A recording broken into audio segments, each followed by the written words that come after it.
മലപ്പുറം തിരൂർ കടുങ്ങാത്തുകുണ്ടി പ്രവർത്തിക്കുന്ന സപ്ലൈകോ NFSA ഗോഡൌണിൽ സൂക്ഷിച്ച 2.78 കോടിയിലേറെ രൂപയുടെ റേഷൻസ് ഭക്ഷ്യസാധനങ്ങൾ കാണാനില്ല.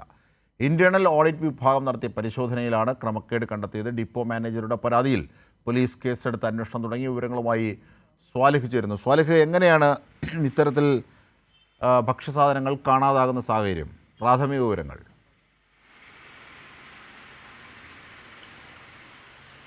അജിംഷാദ്, ഈ ഗോഡൌൺ പ്രവർത്തിക്കുന്നത് തിരൂർ നഗരത്തിൽ കടുങ്ങാത്തുകുണ്ട് എന്ന സ്ഥലത്താണ്. ഇവിടെ നിന്ന് ഈ ഭക്ഷ്യവസ്തുക്കൾ കൊണ്ടുപോയതിൽ വലിയ ക്രമക്കേട് നടന്നിട്ടുണ്ട് എന്നാണ് ഇന്റേണൽ ഓഡിറ്റ് വിഭാഗത്തിൻ്റെ പരിശോധനയിൽ കണ്ടെത്തിയത്.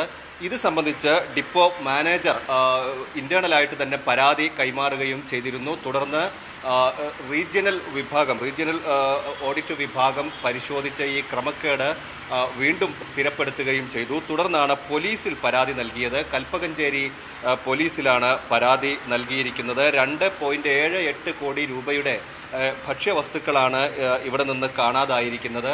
8 ജീവനക്കാരെ, ഈ ഗോഡൌണിലുള്ള 8 ജീവനക്കാരെ പ്രതി ചേർത്ത് കൽപ്പകഞ്ചേരി പോലീസ് കേസെടുത്തിട്ടുണ്ട്.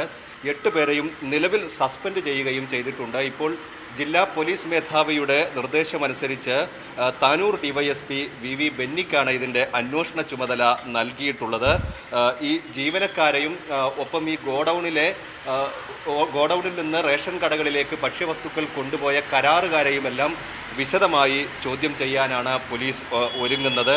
2 വർഷത്തിനിടെ ഈ ഗോഡൌണിൽ നിന്ന് പുറത്തേക്ക് പോയ ഭക്ഷ്യവസ്തുക്കളെല്ലാം ലോഡുകളെ സംബന്ധിച്ച അന്വേഷണം വിശദമായി നടത്തും.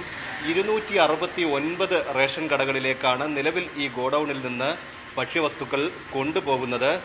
ഇവിടെയാണ് ഈ വലിയ ഒരു ക്രമക്കേട് കണ്ടെത്തിയിരിക്കുന്നത്. പോലീസ് ശക്തമായ നടപടികളിലേക്ക് കടന്നു കഴിഞ്ഞിട്ടുണ്ട്. അജിംഷാദ്. ശരി, സ്വാലിഹാണ് വിശദാംശങ്ങൾ നൽകിയത്. സപ്ലൈകോയുടെ ഗോഡൌണിൽ വലിയ ക്രമക്കേടാണ് കണ്ടെത്തിയിരിക്കുന്നത്. മലപ്പുറം തിരൂരിൽ പ്രവർത്തിക്കുന്ന സപ്ലൈകോയുടെ NFSA ഗോഡൌണിൽ സൂക്ഷിച്ചിരുന്ന 2.78 കോടിയിലേറെ രൂപയുടെ ഭക്ഷ്യസാധനങ്ങളാണ് കാണാനില്ലാത്തത്. ഇന്റേണൽ ഓഡിറ്റിങ്ങിലാണ് കാര്യങ്ങളൊക്കെ വെളിവാകുന്നത്. വലിയ ക്രമക്കേട് അന്വേഷണത്തിന് സാധ്യത തെളിഞ്ഞിരിക്കുകയാണ്. ഇതിൻ്റെ വിവരങ്ങളാണ് സ്വാലിഹ് നൽകിയത്.